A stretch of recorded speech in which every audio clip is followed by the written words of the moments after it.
What's up everybody, Ocho here, and today, as promised, we're going to talk about creativity and innovation. We're going to talk about that specifically because I know it's something that's out there. A lot of companies are looking, how can we hire more creative people? Where are all the creative people to make our company better, our organization better?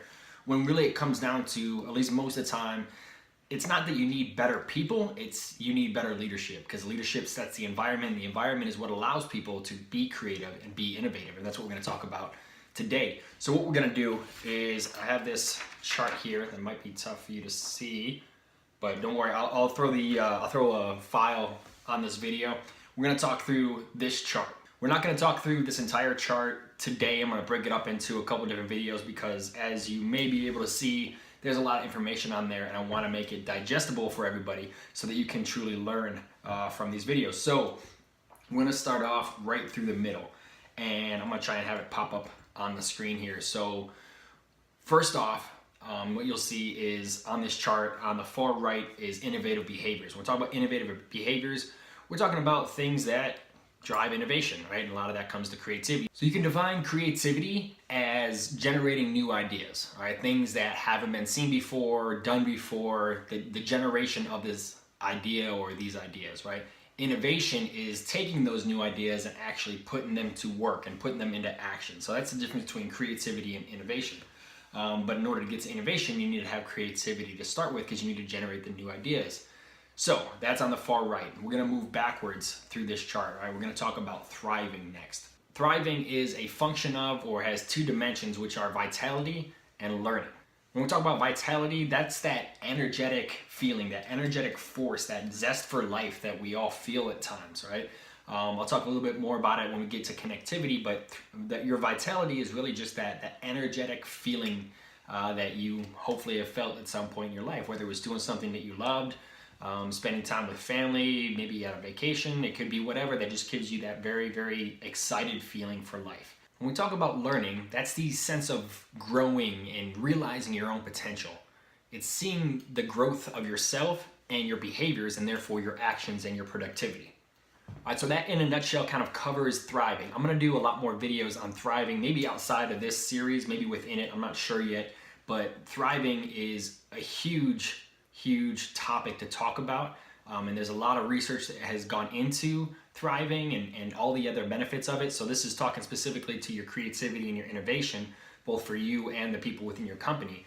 But thriving has a lot of other benefits for you personally and also for others. So we're going to spend a lot more time on that in the future, but for now I'm going to focus on this chart, and we're going to move backwards one.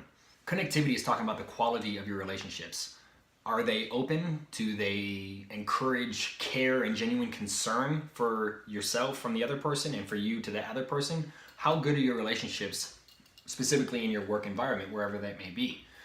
So relationships with this good connectivity, right? This good encouragement for care and concern, it implies an open environment that is open for you to take risks. You feel safe to take risks. It makes you feel safe to try new things and do new things. You can see how that will eventually lead to your creativity and innovation. Connectivity is essential to your own self-development and your learning. If you're in an environment where you feel free to take risks, feel free to try new things, and you feel this genuine concern from others because of this good relationship, it's going to help you put yourself out there. It's going to help you develop yourself. It's going to allow you and enable you to feel like you can go and learn new things and try new things and improve yourself. So without this strong connectivity, your self-development may be hindered. So I like to think of connectivity kind of in this scenario. Maybe this will help narrow it down exactly what I'm talking about. So have you ever had a conversation with a friend, maybe just over dinner or over a drink or two, and it's just a very thrilling conversation, right? Maybe you're talking about the future and the possibilities and the excitement of a possible future, or new ideas, right? You just have this really great conversation with somebody. Do you remember how you felt after that conversation? You probably felt like you could tackle the world. That is the vitality that is connected to your thriving, all right? So this is where the connectivity, because you were in a situation where you felt trusted, you felt like the other person had a genuine care for you. You can open up about, your vision for the future and what the future might actually hold for you and your friend. And because of that strong connection, you were able to have this conversation, which led to you feeling very alive, which is that vitality, which is an aspect of your thriving. Now we're going to move all the way back to trust. And if you have followed us at all, heard Haas and I talk or teach in any capacity, you probably heard this word before. All right, let me check my notes real quick. Yep, we talk about trust a lot. So there's a reason for that. Now, a lot of what we focus on trust is the connection between a leader and a subordinate, and the trust that is required to be there. But right now we're talking about trust in an environment. And that environment is going to be set by the leader, but we're talking more of a macro trust within an organization. So the research that I pulled a lot of this information from defines trust like this, and I'm going to read it, so bear with me for a second. So trust is one's expectations, assumptions, or beliefs about the likelihood that another's future actions will be beneficial, favorable, or at least not detrimental to one's own interests. All right, so that's a lot. The way that I interpret that is trust is asking the question, are you going to screw me over? And the answer being no. If the answer is no, then there's a level of trust built between you and that other person. If I feel like you are going to screw me over, then I probably do not trust you. All right, so that's kind of my interpretation of that very long, albeit very well articulated definition from this research article. So to put it in a nutshell, trust is really your own perceived risk of vulnerability within a connection. All right, so as we move from trust back to connection, you can see where that plays out. How vulnerable are you? What is your risk of being vulnerable in a connection with another person? So if your perceived risk is low, you're going to be able to put yourself out there a little bit more. So you can also look at trust as a willingness to allow yourself to be vulnerable to another person's actions.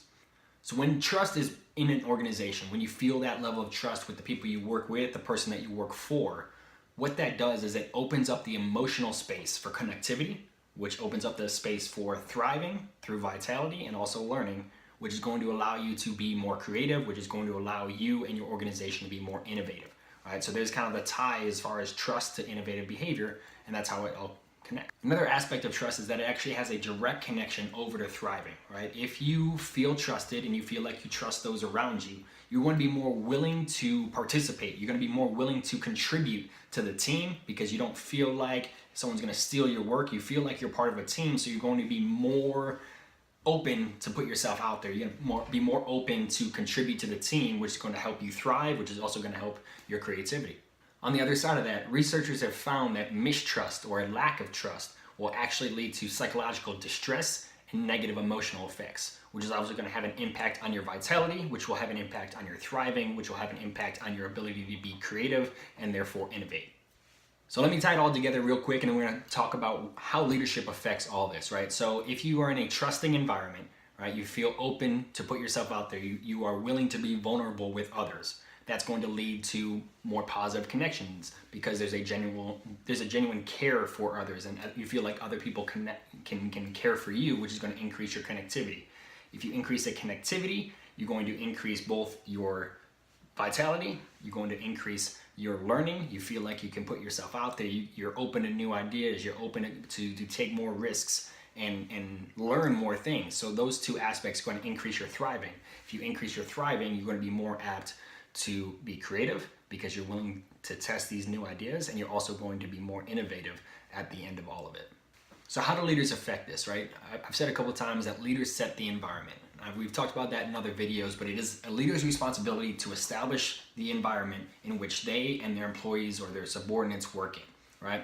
So let's package trust and connectivity together for a second, right? And say that's the environment. If you have a trusting environment that increases connectivity, and that connectivity allows for this genuine care and support of each other, that is the environment that the leader is setting. So if you have this trust and you have these supportive connections, what that's going to do is create what is called a psychologically safe environment. It is an environment where people feel like they can speak their mind, bring up new ideas, provide critical feedback or constructive criticism, and nobody takes anything as a personal attack because there's trust, because there's a genuine care.